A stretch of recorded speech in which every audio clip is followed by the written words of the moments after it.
Buenas tardes. En la clase de hoy vamos a introducir el tema de los nematodes, estudiando las características generales del filum Nematoda. Los nematodes o nematelmintos son seres multicelulares, también llamados metazoarios, que están ampliamente distribuidos en la naturaleza y que se llaman vulgarmente gusanos redondos. Muchos de ellos pueden vivir libremente y otros se han adaptado a la vida parasitaria, afectando a gran cantidad de plantas y de animales. Si bien existen similitudes aparentes entre los nematodes de vida libre y los parásitos, hay diferencias entre ellos que se fueron adquiriendo durante millones de años. Estas diferencias le fueron proporcionando fundamentalmente a aquellos organismos que son parásitos cambios adaptativos, lo que fue generando especies diferentes tanto morfológica como fisiológicamente con respecto a sus antepasados comunes. Los nematodes parásitos tienen un alto grado de especialización y algunos pueden vivir únicamente en determinados hospedadores, es decir, tienen especificidad de hospedador. Los nematelmintos presentan un cuerpo cilíndrico, no segmentado, tienen simetría bilateral, primitiva. Los sistemas de órganos internos consisten en un complejo cordón nervioso con los ganglios conectados alrededor del esófago y un sistema digestivo completo. Carecen de sistema circulatorio. La superficie exterior del adulto es muy resistente, se denomina cutícula. La composición de esa cutícula es en general escleroproteica y es considerada como una estructura metabólicamente activa. La cutícula puede ser lisa, estriada, provista de espinas, y bajo la cutícula se encuentran varias capas musculares y un espacio compuesto por líquido que funciona como un esqueleto hidrostático, y ese espacio se llama pseudocele. El pseudocele favorece la distribución de los nutrientes y la recolección de productos de excreción, y en el pseudocele se encuentran las gónadas. Los nematodes carecen de aparato circulatorio y de órganos respiratorios diferenciados. Los órganos internos de los nematodes incluyen un cordón nervioso medianamente complejo, un sistema digestivo que está bien desarrollado y órganos reproductivos completos.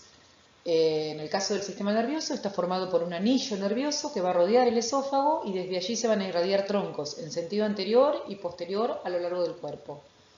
Respecto a la región cefálica, tienen un par de órganos receptores que se llaman ánfides, y en la región caudal y posanal hay otro tipo de órganos quimiorreceptores llamados fásmides, y todos estos revisten importancia taxonómica.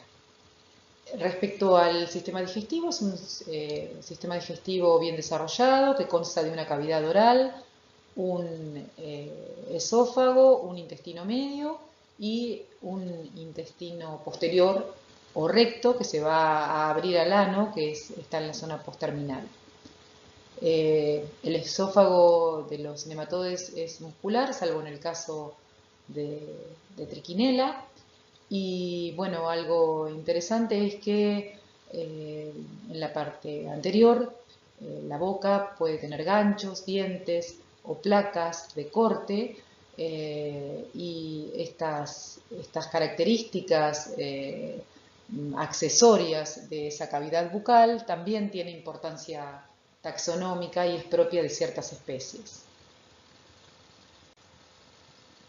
En esta imagen vemos un dibujo esquemático de la estructura interna en una sección transversal, ¿sí? A nivel del intestino se pueden ver las distintas estructuras, se observa la cavidad corporal, el cordón dorsal, el canal excretor, el cordón lateral, ¿sí? La cutícula, el lumen intestinal, y se puede ver también la cadena de nervios dorsal y ventral, así como las estructuras reproductivas, ¿sí? Aquí entonces vemos algunas estructuras bucales, ¿sí? Fíjense la presencia en algunos de una cápsula bucal o de dientes o papilas bucales. Esto es característico de las distintas especies.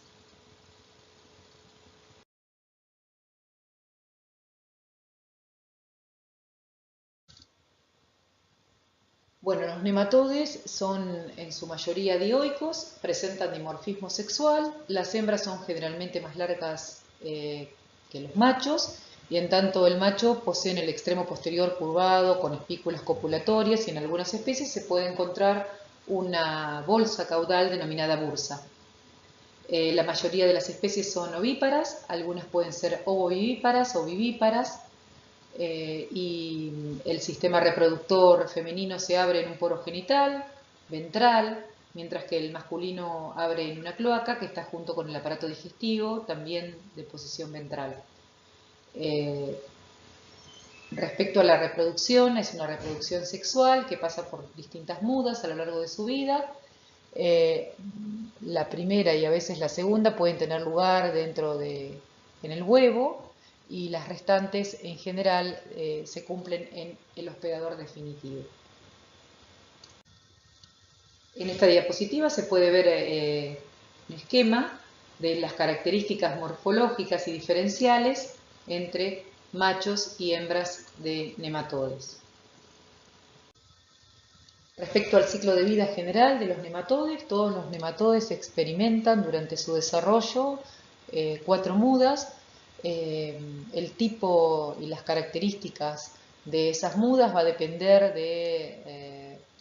fundamentalmente del orden, familia de nematode al que estemos estudiando. Presentan fases parasíticas que se van a dar dentro del hospedador definitivo y preparasíticas, sí, que estas ocurren fundamentalmente en el medio ambiente y en hospedadores intermediarios. El proceso de muda o ecdisis va a incluir la formación de una nueva cutícula, la pérdida de la cutícula vieja y por último la ruptura de esa cutícula vieja y la salida de la larva. Esa larva en general es llamada juvenil. El crecimiento entre los distintos estadios dentro de ese ciclo de vida general no siempre es evidente y está condicionado y favorecido por condiciones, por algunas circunstancias y factores como la temperatura, la nutrición, y en tanto que las distintas metamorfosis que experimentan cada estadio juvenil, en ese caso sí va a ser marcada. La cutícula se va a expresar en la última muda y las diferencias son marcadas tanto entre las fases parasíticas y las fases infectivas. El filum nematode tradicionalmente se divide en 2 clases, adenoforia o afasmidia y fasmidios. En el caso de los afasmidios se caracterizan por la presencia de ciscosoma, trofosoma, escasas papilas caudales, un sistema excretor en general ausente o sin canales laterales, con una única célula ventral. Hay ausencia de fásmidos y la forma infectante es el estadio L1. Dentro de estos encontramos algunos géneros, como es el caso de Trichuris o Trichinella, que lo vamos a ver en la clase de hoy. Respecto a los fasmidios, estos presentan papilas caudales numerosas, el sistema excretor presenta 1 o 2 canales laterales que se asocian a células glandulares, poseen fásmidos en la zona caudal, y el elemento infectante en este grupo es la larva 3. Aquí se incluyen nematodes de vida libre, también parásitos de plantas, de invertebrados, pero fundamentalmente parásitos de vertebrados. Y dentro de ellos vamos a ver distintos géneros que los vamos a ir estudiando en las clases sucesivas. Ascaris, Toxocara, Necator, Enterobius. Bueno, si bien la clasificación hasta el momento incluye a estas 2 clases,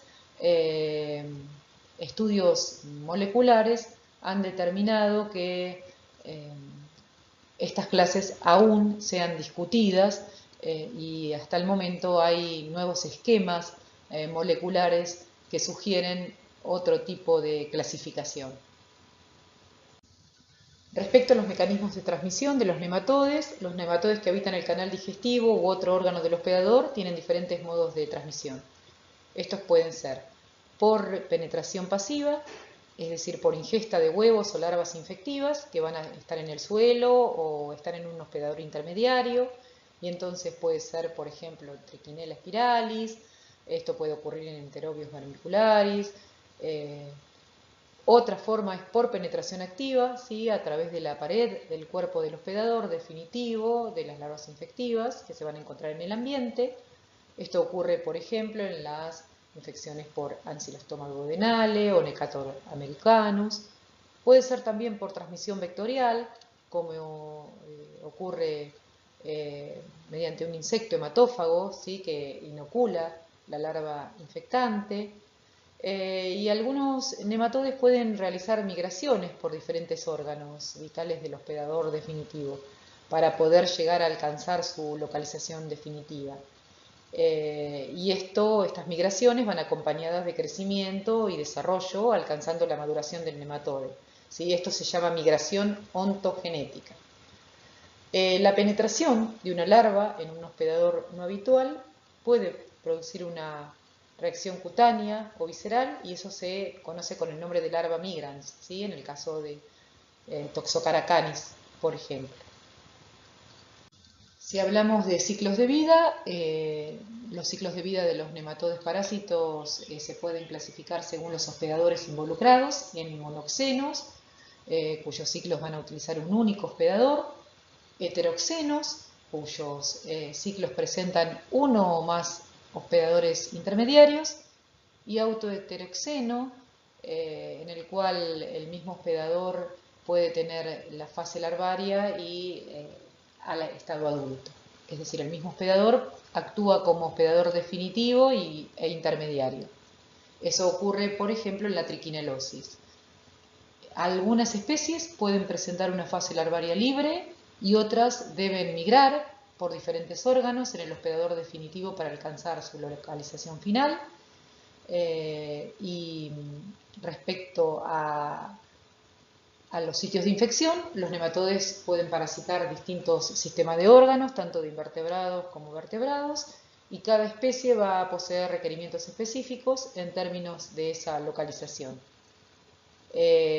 Entre los parásitos de vertebrados, distintas especies pueden coexistir, por ejemplo, en colon o intestino, y, por supuesto, en virtud de sus diferentes necesidades de nutrientes y modos de alimentación.